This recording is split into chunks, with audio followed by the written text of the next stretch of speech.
प्रदेश भर में आजादी के अमृत महोत्सव का जश्न मनाया जा रहा है, जहां कल मुख्यमंत्री योगी आदित्यनाथ ने उत्तर प्रदेश विधान भवन में डायनेमिक फसाड लाइटिंग का लोकार्पण किया। वहीं प्रदेश के विभिन्न स्थानों पर विभिन्न सरकारी और निजी संस्थाएं हर घर तिरंगा अभियान से जुड़ रही हैं और जागरूकता रैलियों का आयोजन किया जा रहा है। लखनऊ में विधान भवन में की गई आधुनिक तकनीक पर आधारित इस रोशनी ने विधान भवन की सुंदरता में चार चांद लगा दिया है।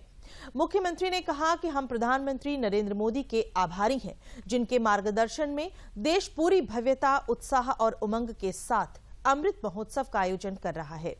उत्तर प्रदेश विधान भवन की ऐतिहासिकता की याद दिलाते हुए उन्होंने कहा कि वर्ष 1922 में इस भवन का निर्माण प्रारंभ हुआ था।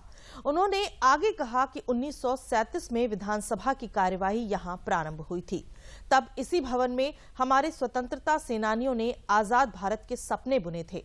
मुख्यमंत्री ने कहा कि अब पूरे एक सप्ताह यहां हर शाम 7 से 8 बजे तक लाइट एंड साउंड शो का प्रदर्शन होगा और राष्ट्रगीत वंदे मातरम का गायन होगा। उन्होंने कहा कि विधान भवन की तर्ज पर अब जल्द ही लोक भवन पर भी ऐसे ही थीम आधारित प्रकाश से सजावट की जाएगी, जिसे चरणबद्ध रूप से सभी प्रमुख विरासत स्थलों, शहीद स्मारकों तक विस्तार किया जाएगा। कार्यक्रम में विधानसभा अध्यक्ष सतीश महाना ने कहा कि उत्तर प्रदेश की विधानसभा देश की सभी विधानसभाओं से अधिक प्राचीन और भव्य है। इसे तकनीक की मदद से नई रंगत देने का प्रयास इस ऐतिहासिक इमारत को और विशिष्ट बनाएगा। 1,10,000 गांवों में निवास करने वाली, 700 से अधिक नगर निकायों में निवास करने वाली 25 करोड़ जनता के भाग्य के लिए हमें कुछ कर गुजरने और उसकी कार्य योजना को बनाने का अवसर इसी पवित्र स्थल पर, इस विधान भवन के अंदर ही हमें उस प्रकार की कार्य योजना को बनाने का अवसर प्राप्त होता है। उस प्रकार की नीतियों को आगे बढ़ाने का एक अवसर प्राप्त होता है और इस विधान भवन की इस कार्य योजना को इस वर्ष ई विधान के साथ भी जोड़ने का सौभाग्य हम सबको प्राप्त हुआ है।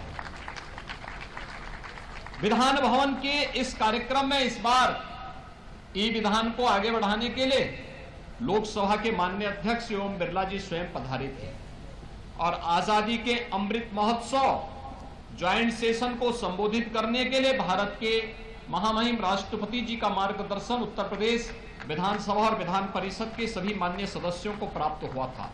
और आज हमारा यह सौभाग्य है कि आज रक्षाबंधन का दिन भी है, अपनी विरासत की स्मृतियों को आगे बढ़ाने का एक पावन आयोजन भी है और आज हम उत्तर प्रदेश विधायिका के इस पवित्र स्थल को डायनेमिक फसाड लाइटिंग के साथ जोड़ने का कार्य कर रहे हैं। हम सब जान रहे हैं कि प्रतिदिन यानी आज से लेकर के 17 अगस्त तक सायंकाल 7 बजे से लेकर के 8 बजे के बीच 10-10 मिनट के अंतराल में यहां पर हम लोग वंदे मातरम के गायन के साथ एक बेहतरीन फसाड लाइटिंग के कार्यक्रम को, लाइट एंड साउंड का एक बेहतरीन कार्यक्रम भी यहां पर देखने का अवसर लखनऊ वासियों को, प्रदेश वासियों को और लखनऊ आने वाले लोगों को प्राप्त होगा। ये एक शुरुआत की गई है। इसके बाद हम लोग भवन में इसी प्रकार की डायनेमिक फसाड लाइटिंग के साथ जुड़ेंगे। सचिवालय से जुड़े हुए जितने भी हमारे ऐसे स्थल होंगे उनको जोड़ेंगे। प्रदेश भर के जितने भी ऐसे महत्वपूर्ण स्थल होंगे जिन्होंने देश की आजादी में एक नई प्रेरणा दी, शहीद स्मारक होंगे, उन सब पर भी इस प्रकार के कार्यक्रमों के साथ हमें आगे जोड़ने का अवसर प्राप्त होगा।